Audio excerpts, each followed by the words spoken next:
उत्तराखंड में मनाया गया विश्व वानिकी दिवस। रामनगर के एक कार्यक्रम में पहुंचे सीएम तीरथ सिंह रावत। बोले, उत्तराखंड दुनिया को हवा और पानी देता है।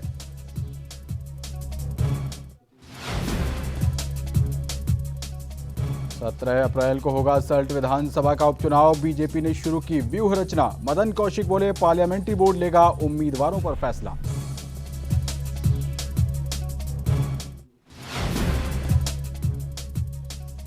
कैबिनेट मंत्री बंशीधर भगत ने संभाला कार्यभार। पूजा अर्चना के बाद बोले बंशीधर, नई जिम्मेदारी पर खरा उतरूंगा।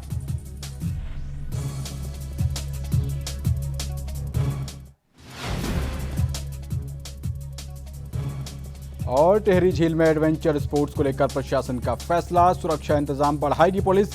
तैनात होगी हाई स्पीड मोटर बोट।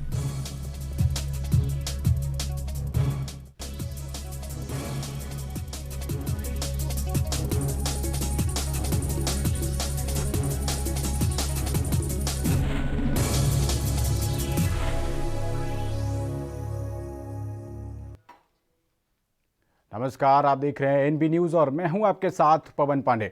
आप लोग उत्तराखंड में आपका स्वागत है। बड़ी खबर के साथ बुलेटिन की शुरुआत करेंगे। कार्बेट पार्क से सटे आम डंडा में 500 दर्शकों की क्षमता वाले light and sound show theatre की स्थापना की जाएगी ताकि यहां आने वाले पर्यटक भी इसका आनंद ले सकें।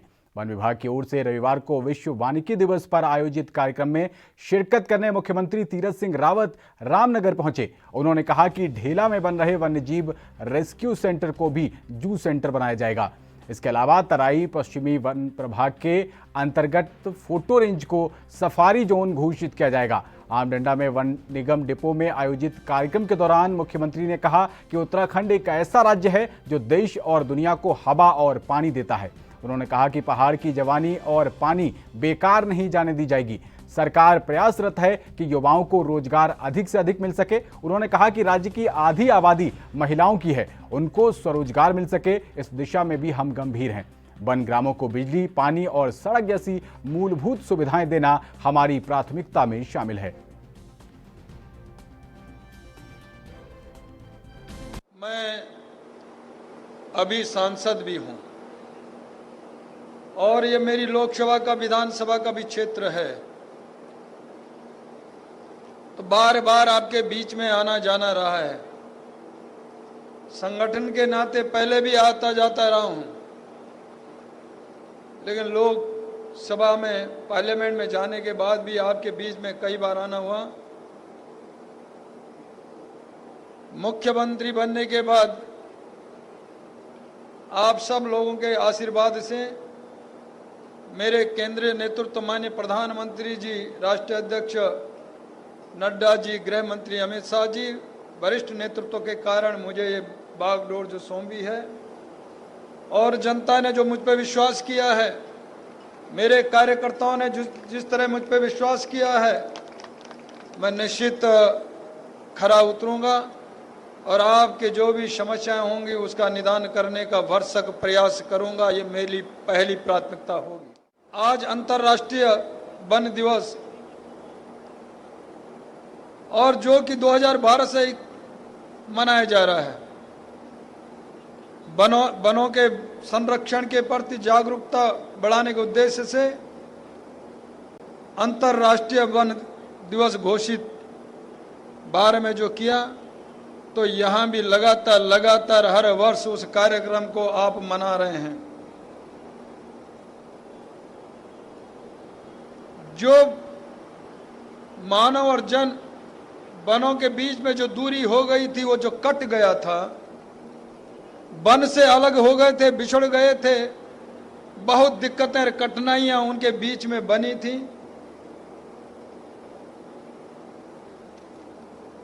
उसको दूर करने का काम हमारे जो सरलीकरण किया, इसमें अपने वन विभाग ने, अपनी सरकार ने लोगों को वनों से जोड़ना, उसका संरक्षण करना, यह अपना दायित्व होना चाहिए और जिससे आजीविका, रोजगार भी मिले, उस काम को जिस तरह अभी माननीय मंत्री जी ने कहा उस ओर हम लोग आगे बढ़ रहे हैं। ये उत्तराखंड केवल प्रदेश को नहीं तो देश और दुनिया को हवा भी देता है, पानी भी देता है। यहां की पानी और जवानी बेकार न जाए, इसके लिए हम प्रयासरत हैं। और इसके लिए लगातार सरकार प्रयासरत नहीं तो उस और आगे भी बढ़ रही है। बहुत सारे काम आप ही माननीय हरक सिंह जी ने जैसे बताया, मंत्री जी ने, वह सब आपके सामने हैं। राज्य की आधी आबादी महिलाओं से और उनकी भागीदारी, और इसीलिए हमने प्रयास किया कि हम उसको स्वरोजगार की ओर लेके जाएं। और वास्तव में उस दौर को हमने जब देखा तो रात दिन हमारे पास फोन ऐसे ऐसे आते थे कि बड़ा कष्ट होता था, रात को नींद नहीं आती थी। हमारे पास बहुत प्रदेशों से, स्टेटों से फोन आते थे, हमको लेके जाओ, हम बच नहीं पाएंगे, ट्रेन लगाओ, बसें लगाओ, लेकिन लेके जाओ। ऐसा जब फोन आते थे तो मन में बड़ा कष्ट होता था। बंबई से, महाराष्ट्र से, पूना से, दिल्ली एनसीआर से, लेकिन हमारी सरकार ने केंद्र सरकार के माध्यम से कई ट्रेनें लगाई। उन प्रवासियों को हमने यहां लाने का काम किया। भारत के प्रधानमंत्री नरेंद्र मोदी जी ने अलग जगाई, और मैं कह सकता हूं कि यदि उनके जगह कोई और नेतृत्व होता तो भारत न जाने क्या हाल होता, बेहाल हो जाते। लेकिन उन्होंने हमको राहत देने का काम किया। भारत की 130-35 करोड़ की आबादी का देश आज भी अपने को राहत महसूस करता है अन्य देशों की अपेक्षा। इटली 12 करोड़ का आबादी का देश, स्वास्थ्य में नंबर 1, लेकिन मृत्यु दर आपका 50 लाख से भी आधा चला गया और अभी भी हालत खस्ती है। फिर पुनः लॉकडाउन की ओर बढ़ रहा है। हमारे प्रधानमंत्री नरेंद्र मोदी ने हमको बचाने का काम तो किया है, लेकिन हमने उसका पालन भी किया। जब उन्होंने कहा कि मास्क लगाओ, सैनिटाइज लगाओ, हाथों को बार बार धोने का काम करो, सोशल डिस्टेंस बनाओ, लोगों ने किया और उसी के कारण बचे भी। और हर घर में उत्तराखंड के पूर्व मुख्यमंत्री हरीश रावत रविवार को रुड़की पहुंचे, जहां उन्होंने बुधवार को मीडिया कर्मियों पर हुए हमले की घोर निंदा करते हुए कहा कि जो आरोपी अभी तक पुलिस की पकड़ में नहीं आए, उसमें पुलिस की बड़ी लापरवाही मानी जाएगी। इसके लिए वो डीजीपी से बात करेंगे। साथ ही उन्होंने कहा कि उत्तराखंड में बदमाश खुलेआम घूम रहे हैं। कई दिन बीत जाने के बाद भी चौथे स्तंभ पर हमला करने वाले आरोपी अभी तक पुलिस की पकड़ में नहीं आ पाए, जिससे साफ अंदाजा लगाया जा सकता है कि इस वक्त उत्तराखंड पुलिस कितनी सुस्त है। 5 दिन बीत गए हैं, अभी तक एक की भी गिरफ्तारी पुलिस नहीं कर पाई। ये गंभीर बात है, मैं डीजी साहब के संज्ञान में लाऊंगा। क्या कहना है, किस तरह की कानून व्यवस्था आप बिल्कुल आप लाएंगे? कानून व्यवस्था पर आप क्या, भाजपा की सरकार कहना कि खनन माफियाओं के हौसले बुलंद नजर आते हैं। अभी तक 5 दिन खनन माफिया यदि राज्य का संचालन करेंगे और पत्रकार सुरक्षित नहीं रहेंगे तो आवाज कौन उठाएगा? देश के चौथा देश के खतरे में हैं, तो क्या कहना है? सर, प्रशासन की मिलीभगत कही जाएगी या इनकी सरकार में आम आदमी का जीवन, जिसमें पत्रकार भी सम्मिलित है, खतरे में है। अभी तक 5 दिन हो गए, गिरफ्तारी नहीं हो पाई, तो किसके आप के लोग हैं वो क्या कह सकते हैं इस बारे में? इस बीच एक बड़ी खबर है कि बीजेपी के कोर ग्रुप की बैठक में उपचुनाव के लिए 6 दावेदारों के नाम पर मोहर लगाई गई है। कहा जा रहा है कि इनमें विधायक जीना के भाई महेश जीना, दिनेश मेहरा, यशपाल रावत, गिरीश कोटनाला, प्रताप सिंह और राधा रमन शामिल हैं। अब ये पैनल केंद्रीय नेतृत्व को भेजा गया है। वहीं इस पर भाजपा प्रदेश अध्यक्ष मदन कौशिक ने बताया कि प्रत्याशी चयन के संबंध में पार्टी का केंद्रीय पार्लियामेंट्री बोर्ड फैसला लेगा। कौशिक ने कहा कि भाजपा के दिवंगत विधायक सुरेंद्र सिंह जीना ने सल्ट क्षेत्र में बहुत बेहतर काम किया। वहां के निवासियों के मन में भाजपा के प्रति विश्वास है। ये विश्वास पार्टी के पक्ष में जाए, इस पर भी बैठक में विचार किया जाएगा। बताते चलें कि उत्तराखंड में सल्ट विधानसभा का उपचुनाव 17 अप्रैल को होना है। इस बीच बीजेपी, कांग्रेस अपनी जीत का दावा कर रही हैं। उत्तराखंड में 1 अप्रैल से शुरू होने वाले कुंभ मेले की तैयारियों के बीच मुख्यमंत्री तीरथ सिंह रावत ने अहम ऐलान किया है। उन्होंने कहा कि केंद्र द्वारा जारी दिशा निर्देशों के अलावा यहां आने वाले श्रद्धालुओं के लिए कोई और प्रतिबंध नहीं लगेगा। आपको बता दें कि इस वर्ष कुंभ मेले का आयोजन 1 अप्रैल से 30 अप्रैल तक किया जा रहा है। अप्रैल में 3 शाही स्नान किए जाएंगे। 12 और 14 अप्रैल को सभी 13 अखाड़े पवित्र डुबकी लगाएंगे, जबकि 27 अप्रैल को बैरागी अखाड़ा पवित्र डुबकी लगाएगा। वहीं स्वास्थ्य विभाग के मुताबिक थर्मल स्क्रीनिंग के लिए 100 टीमों का गठन किया गया है, जबकि कोविड-19 परीक्षण करने वाली टीमों की संख्या 40 से बढ़ाकर 50 कर दी गई है और एम्बुलेंस की संख्या को भी 32 से बढ़ाकर 54 कर दिया गया है। मिली जानकारी के मुताबिक उत्तर प्रदेश से 100 डॉक्टरों और 148 पैरामेडिकल कर्मचारियों की टीम हरिद्वार पहुंच गई है। इसके साथ ही सभी महामंडलेश्वरों को आवश्यक सुविधाएं भी मुहैया कराई जाएंगी।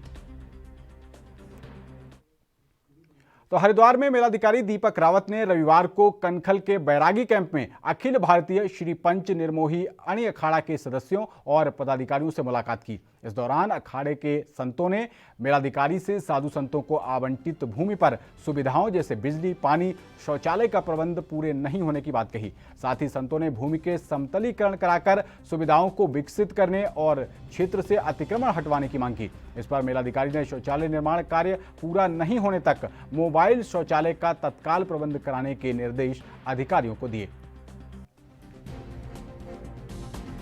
उनसे हमारी लगातार बातचीत हो रही है और क्योंकि यहाँ पे अभी भूमि विकसित की जा रही है, इसमें थोड़ा सा मुझे लगता है कि जेसीबीज की संख्या थोड़ा बढ़ाने की आवश्यकता है और जहाँ पे टॉयलेट्स चाहिए, क्योंकि टॉयलेट सेटअप करने में थोड़ा समय लगता है, इसलिए जो हमारा वेंडर है इनको मैंने कहा है कि तत्काल मोबाइल टॉयलेट्स हम यहाँ पे डिप्लॉय कर दें। इसके साथ जो लेबर है वो साथ में लगी रहे और मैंने ये भी कहा है कि सबको परखने के लिए मैंने 5 बजे तक का समय आपको दिया है। 5 बजे तक ये सारी की सारी व्यवस्थाएं यहाँ पे बढ़ाएं। सेकेंडली आपका कहना है कि जो 2010 में जो भी हमारे बैरागी संत जहाँ पे बैठे हैं वो भूमि उन्हीं की है और ये बात सही भी है। उसमें यदि उत्तराखंड सरकार के कैबिनेट मंत्री बंशीधर भगत ने आज अपने कार्यालय में कार्यभार ग्रहण कर लिया। इससे पहले उन्होंने विधि विधान से पूजा अर्चना की, जिसके बाद उन्होंने विधानसभा भवन देहरादून स्थित अपने शासकीय कार्यालय में कार्यभार ग्रहण कर लिया। वहीं पत्रकारों से बातचीत में बंशीधर भगत ने कहा कि नई जिम्मेदारी मिलने के बाद उस पर खरा उतरना उनकी कोशिश रहेगी।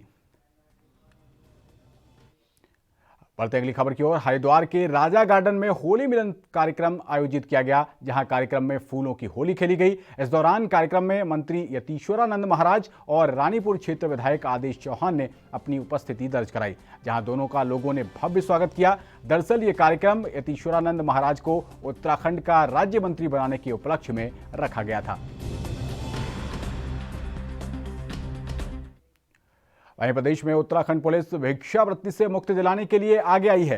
पुलिस नाबालिग बच्चों से कराई जा रही भिक्षावृत्ति की रोकथाम के लिए अभियान चला रही है। पुलिस ने इसको ऑपरेशन मुक्ति नाम दिया है। आपको बता दें कि 1 मार्च से 30 अप्रैल तक 3 चरणों में यह अभियान चलाया जा रहा है। इस अभियान की थीम भिक्षा नहीं शिक्षा दो रखी गई है।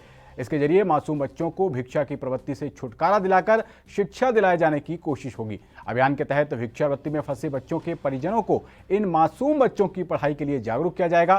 साथ ही पुलिस सामाजिक संगठनों की मदद से इन मासूमों का स्कूलों में दाखिला करवाएगी। इतना ही नहीं, पुलिस उन लोगों को भी जागरूक करेगी जो इन बच्चों को भीख देते हैं। तो यहां पर एक छोटे से ब्रेक के लिए खबरें उस पार भी जारी हैं। आप देखते रहिए आपनू उत्तराखंड।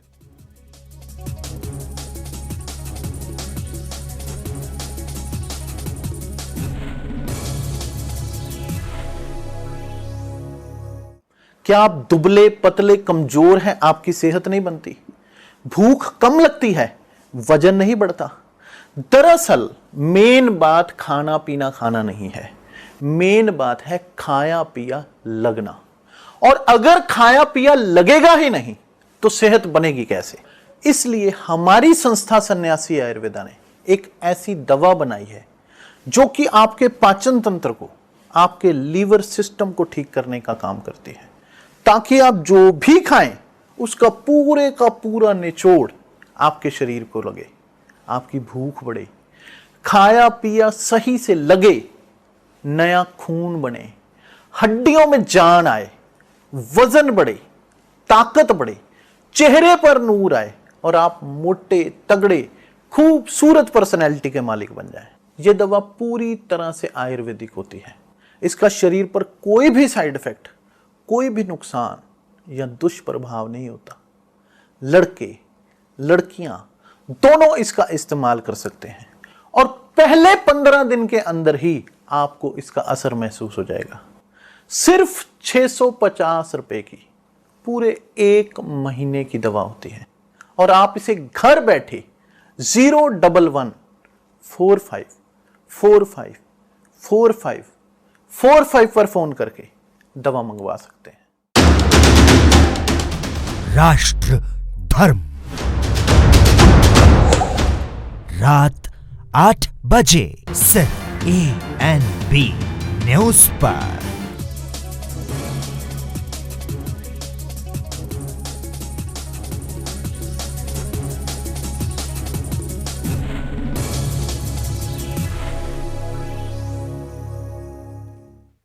तो ब्रेक के बाद आपका स्वागत है। बढ़ते हैं अगली खबर की ओर। एनएसएस शिविरों का मुख्य उद्देश्य युवाओं में व्यक्तित्व विकास के साथ ही समाज सेवा की भावना पैदा करना है। इसी उद्देश्य के चलते उत्तराखंड के विकास नगर के वीर केसरी चंद राजकीय महाविद्यालय का 7 दिवसीय शिविर प्राथमिक विद्यालय डाक पत्थर में शुरू हुआ। शिविर के पहले दिन पर डाक पत्थर के ग्राम प्रधान मंजू मोंगा के साथ एनएसएस कार्यक्रम अधिकारी डॉक्टर दीप्ति बगवाड़ी, डॉक्टर राखी डिमरी, डॉक्टर आशुतोष त्रिपाठी मुख्य अतिथि के रूप में आए। इस दौरान महाविद्यालय के छात्रों ने सरस्वती वंदना गाकर मां सरस्वती का दीप प्रज्वलित कर शिविर का शुभारंभ किया। उत्तराखंड के उधम सिंह नगर के ग्राम नगला में एक आदमखोर गुलदार ने युवती पर हमला कर दिया। आदमखोर गुलदार के हमले से युवती बुरी तरह घायल हो गई। युवती के जोर जोर से चिल्लाने से गांव वालों ने लाठी डंडों की मदद से गुलदार को भगाकर युवती को छुड़ाया। हालांकि गुलदार के हमले में युवती बुरी तरह से घायल हो गई, जिसके बाद गांव वालों की मदद से घायल युवती को उपचार के लिए अस्पताल ले जाया गया। वहीं दूसरी ओर सूचना मिलने पर वन विभाग की टीम मौके पर पहुंचकर आदमखोर गुलदार की तलाश में जुट गई है।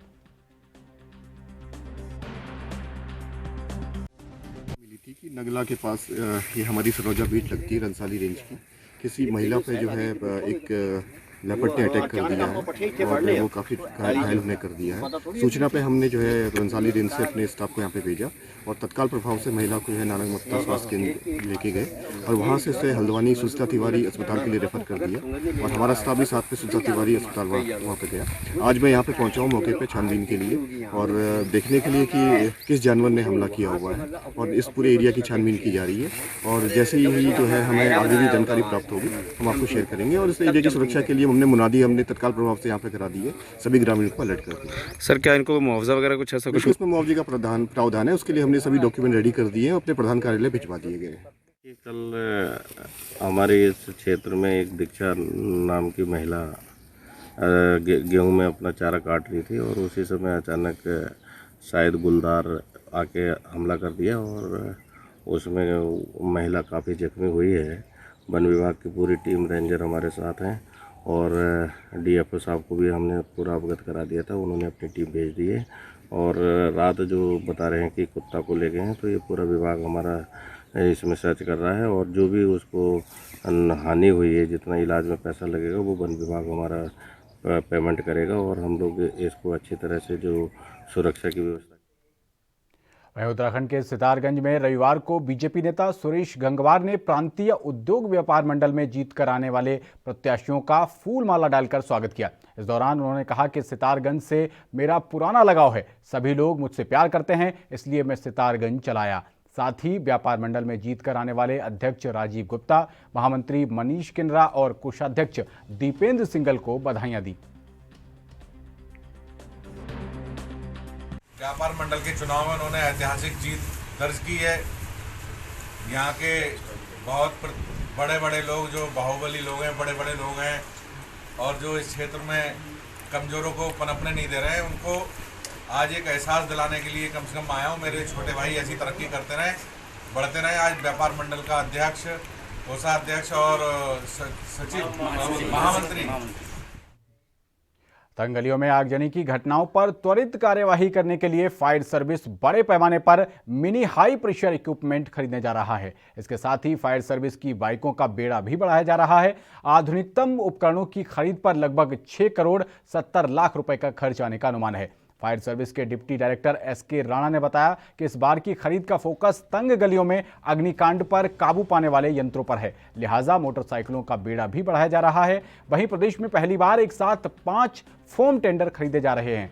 फोम टेंडरों से केमिकल और पेट्रोल या किसी अन्य ज्वलनशील पदार्थ के कारण लगी आग पर काबू आसानी से पाया जा सकता है। ऐसे में इन फोम टेंडरों को औद्योगिक क्षेत्रों में तैनात किया जाएगा ताकि किसी भी अप्रिय घटना होने पर तेजी और आसानी से विकराल आग पर भी आसानी से काबू पाया जा सके। वाटर टेंडर और फोम टेंडर क्रय करने की कार्रवाई प्रचलित है। साथ ही साथ जो तंग गलियों की जहाँ तक बात है कि बड़ी गाड़ियों का इनग्रेस नहीं हो पाता है तंग गलियों में या नैरो लेन्स में, वहाँ पर जो है बैकपैक सेट मोटरसाइकिल जो बुलेट पे माउंटेड होते हैं, वो फायर एक्सटिंग्विशर होते हैं, वाटर मिस्ट बेस्ड 9 लीटर के, तो भी क्रय किए जाने की कार्रवाई जो है प्रचलित है हमारी।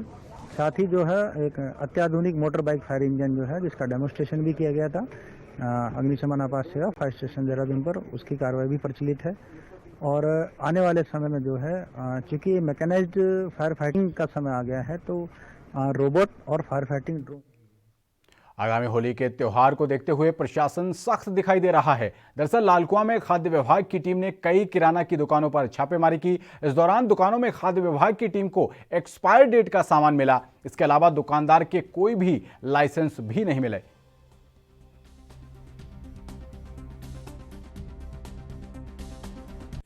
त्योहार को ध्यान में रखते हुए खाद्य सुरक्षा विभाग के द्वारा विगत कई दिनों से नैनीताल जिले के विभिन्न तहसीलों और क्षेत्रों में खाद्य पदार्थों में मिलावट को रोकने के लिए और गुणवत्तायुक्त खाद्य पदार्थ जन तक पहुँचे, इसके लिए अभियान चलाया जा रहा है। इसके तहत आज लालकुआं तहसील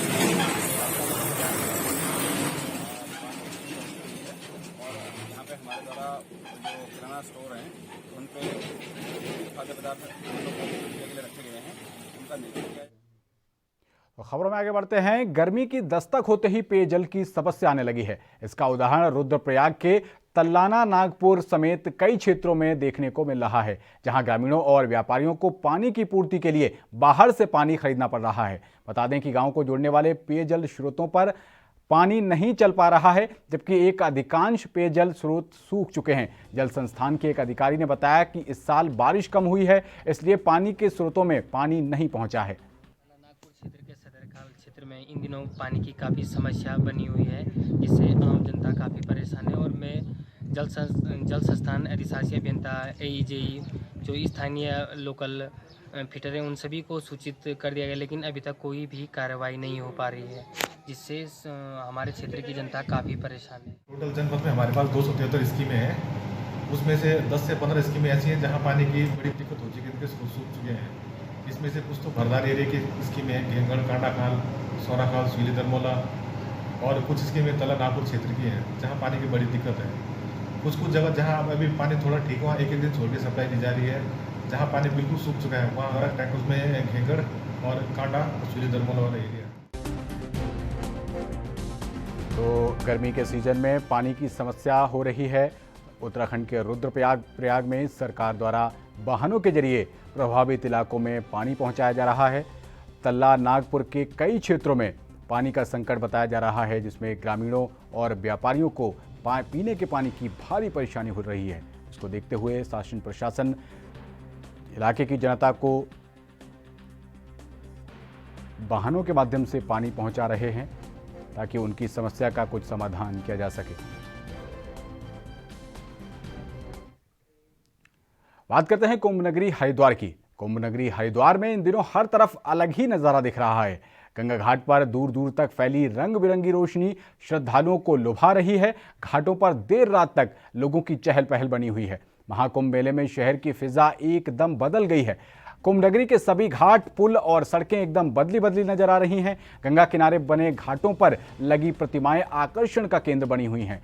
हर कोई सेल्फी लेते नजर आ रहा है। घाटों पर बनाए गए सेल्फी पॉइंट लोगों को खूब लुभा रहे हैं। वहीं फव्वारों के नीचे लगी लाइटें जब पानी पर पड़ती हैं तो हर कोई एक टक निहारने को मजबूर हो जाता है। शंकराचार्य चौक फ्लाईओवर पर थीम लाइट्स का प्रयोग कर हरिद्वार कुंभ मेले की शोभा और बढ़ गई है।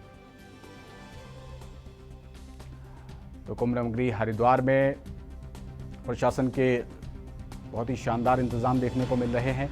श्रद्धालुओं को अच्छे नज़ारे दिख सकें इसको लेकर प्रशासन ने तमाम कदम उठाए हैं। शंकराचार्य चौक पर का फ्लाईओवर जो है वो जगमगाता हुआ दिखाई दे रहा है। ये हरिद्वार में महाकुंभ मेला जो 1 अप्रैल से शुरू हो रहा है उसको लेकर श्रद्धालुओं के लिए बहुत ही अच्छी व्यवस्था प्रशासन के द्वारा की जा रही है, जिससे कि श्रद्धालु कुंभ नगरी में आकर एक अलौकिक माहौल का आनंद ले सकें।